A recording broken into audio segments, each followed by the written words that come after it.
Inilah anak-anak ya, upayakan ya, bagaimana kita berusaha saling mencintai, bagaimana kita berusaha agar kita tidak saling menyakiti. Coba kita pikirkan sejenak. Kamu punya teman yang suka menyakiti, kira-kira kamu senang apa enggak berteman? Tidak. Tapi ada enggak teman yang semacam itu? Ada. Tapi ketika kamu punya teman saling menyayangi, nyaman, nggak pernah mencela, apalagi menghina orang tua, kira-kira senang apa nggak punya teman semacam itu? Lah inilah anak-anak. Apalagi kita satu nasab, ya, jangan sampai putus, ya.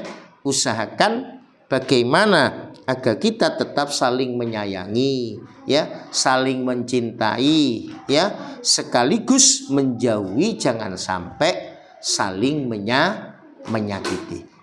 Nah, kalau kita sudah mampu semacam itu, maka berarti kita mampu mewujudkan kerukunan.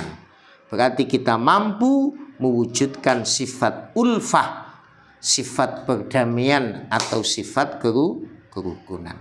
Nah, inilah anak-anak yang kedua.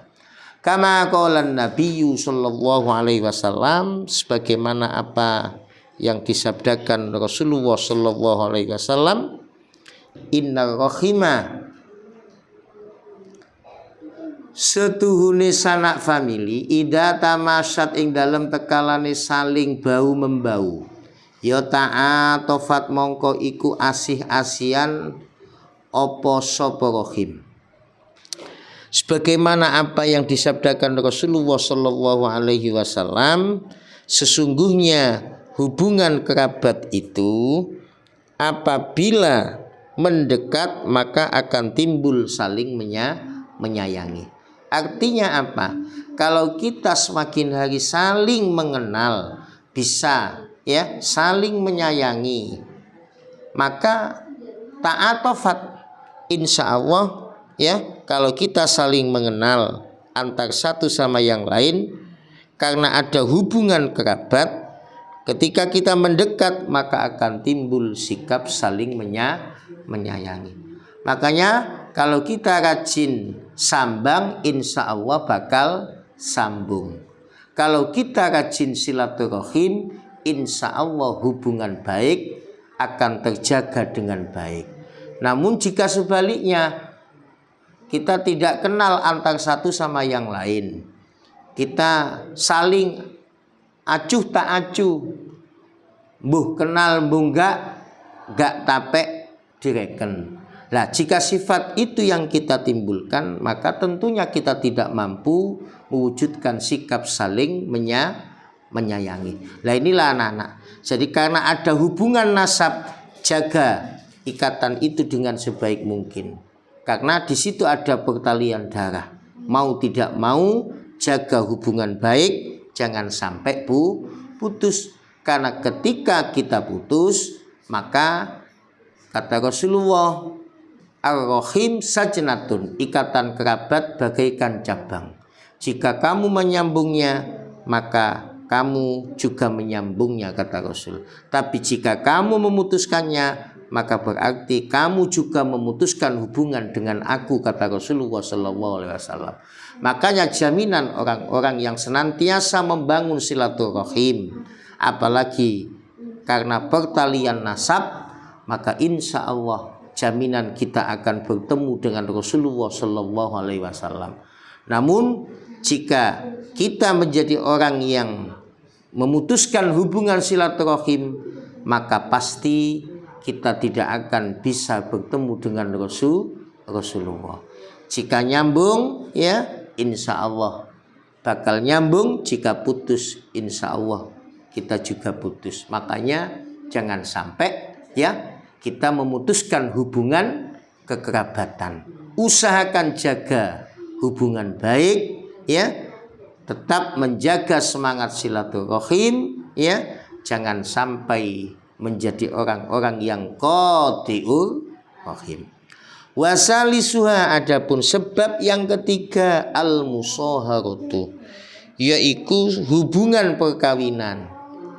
Li annal insana kono stune pira-pira menungso ida ahabba ing dalem tekalane demen irsyahu ing bojone insan ahabba moko luwe demen sapa insan ahabba moko luwe demen sapa insan kulaman ing saben-saben wong yantami kang sebangsa ilaiha maring al irsu. Yang ketiga karena hubungan musyawarah, hubungan perkawinan. Karena apabila manusia mencintai istrinya, dia pun juga mencintai setiap orang yang berhubungan nasab dengannya. Kita tidak hanya mencintai istri, tapi saudara-saudara istri kita tetap juga saling mencintai karena hubungan musyawarah. Inilah anak-anak. Jadi kita nggak hanya baik kepada istri kita, tapi saudara-saudara istri kita pun juga harus baik. Jangan sampai hanya mencintai istrinya, sementara saudara istrinya kita tidak mencintai, itu tidak boleh. Karena sifat musyawarah, hubungan perkawinan. Nah, makanya anak-anakku semuanya usahakan kita nanti jika sudah berumah tangga ya boleh mencintai istri, tapi tetaplah memiliki jiwa mencintai kepada saudara-saudara istri kita. Nah, ini jangan pilih kasih, jangan pilih kasih, jangan pilih. Nah, inilah anak-anak, usahakan kalau nanti kalian sudah besar jadi orang sukses, punya suami, maka nggak hanya sekedar cinta pada suami, tapi saudara-saudara suaminya kita juga harus mencintai. Nah, usahakan semacam itu agar bisa kita menjaga sifat ulfah. Kemudian berikutnya yang keempat, warabiuha ilaihi, utawi kang kaping papat utawi kang kaping papate khamsah iku albiru, kebagusan. Kemudian yang keempat karena hubungan kebaikan.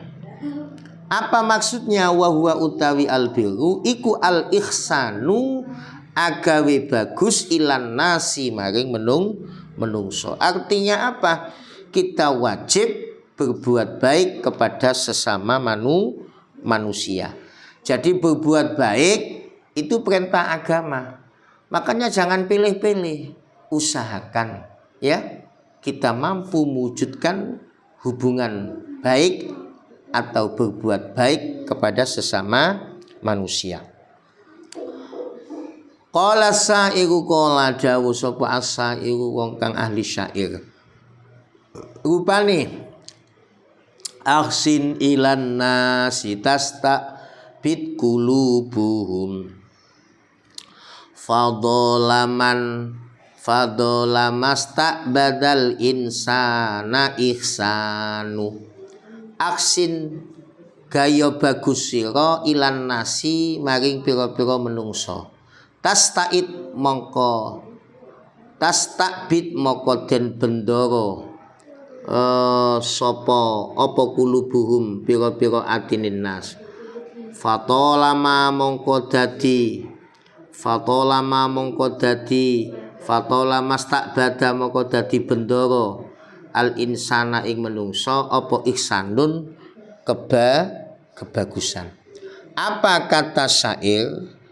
Beliau mengatakan aksin ilan nasi tastabid kulubuhum fatolama stak badal insana ihsanu.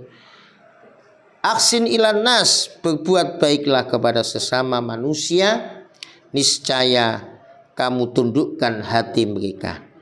Maka sering terjadi manusia ditundukkan oleh perbuatan baik, perlakuan baik dirinya sendiri. Jadi melakukan kebaikan, berbuat baik kepada sesama manusia itu pada hakikatnya kita samalnya dengan berbuat baik kepada diri sendiri. Makanya ketika kamu berbuat baik ya, usahakan ya agar kebaikan itu tetap kita lakukan. Jangan bosan-bosan, ya. Ketika melakukan kejelekan, iringi dengan kebaikan. Ketika kita melakukan dosa, perbanyaklah mohon istighfar. Jadi kebaikan-kebaikan yang semestinya kita lakukan jangan sampai bosan, ya. Upayakan bagaimana kita mampu mewujudkan semangat untuk al-ihsanu ilan nas. Al-ihsan berbuat baik kepada sesama manusia. Kemudian yang kelima dan yang terakhir, al-ikha utawi kang kaping 5 iku al-ikhau seduluran. Kama akha koyok barang. Kama akha Rasulullah koyok barang kang seduluran ing masapa Rasulullah sallallahu alaihi wasallam bainal muhajirina ing dalem antarane sahabat muhajir wal ansor lan sahabat ansor litaqwa rabitatuhum krana takwa, ya, litaqwa krana takwa rabituhum utawi persambungane muhajir lan ansor wa tazidu lan dadi tambah apa ulfatuhum sifat kasih sayangi muhajir lan ansor. Kemudian yang kelima al-ikha. Apa artinya al-ikha? Persaudaraan. Sebagaimana apa yang sudah dicontohkan Rasulullah sallallahu alaihi wasallam ketika beliau hijrah ke Madinah, Rasulullah mempersaudarakan antara golongan muhajirin dan golongan ansor. Litaqwa rabitahum, supaya ikatan mereka menjadi kuat dan kerukunan mereka semakin bertambah. Dan alhamdulillah selama agamanya sama, selama akidahnya sama, dari mana dia datang, apapun bahasanya, apapun warna kulitnya, insya Allah itu saudara kita. Makanya jaga dengan sebaik mungkin, jangan sampai putus, ya, apalagi bercerai-berai. Anak-anakku semuanya, baru setelah itu wa amma fadlul ulfah. Anapun utawi keutamaane sifat ulfah. Fal ifadatu mongko iku awe faedah, wal istifadah lan ngalap faedah. Wa ta'awun lan saling tolong menolong alal birri ngatasi kebagusan. Wa taqwa lan takwa. Wa bidzalika lan kelawan mengkono-mengkono kabeh tastaqimu bisa dadi jejeg apa al ahwalu pira-pira tingkah. Wa tadilu lan dadi sedengan apa al umuru pira-pira perkara. Qala Allahu ta'ala wa'tasimu bihablillahi jami'an wa la tafarraqu. Maknane wa'tasimu lan padha cecekelan sira kabeh bihablillahi kelawan tampare Allah, taline Allah jami'an halis kabehane, wala tafarraqu lan ojo padha penco-penco sira kabeh. Setelah kita membahas sebab-sebab kita bisa mewujudkan sikap ulfah, sekarang kita membahas berkaitan tentang keutamaan sifat ulfah. Satu di antaranya kita bisa memberi dan mengambil faedah, al-ifadah wal istifadah. Kemudian di samping itu wat ta'awun alal birri wat taqwa. Kita senantiasa saling tolong menolong dalam melakukan kebaikan dan ketakwaan. Fabidalik, maka oleh karena itu, ya, dengan itu semuanya keadaan menjadi baik dan segala urusan insya Allah menjadi beres. Sebagaimana firman Allah, wa'tasimu bihablillahi jami'an wa la tafarraqu. Artinya berpeganglah kamu sekalian pada tali Allah dan jangan saling cerai-berai. Anak-anakku semuanya, alhamdulillah inilah tema materi kita malam ini berkaitan tentang kerukunan. Semoga bermanfaat di dini wa dunya hatal akhirah. Usikum wa nafsi bitaqwallah. Assalamualaikum warahmatullahi wabarakatuh.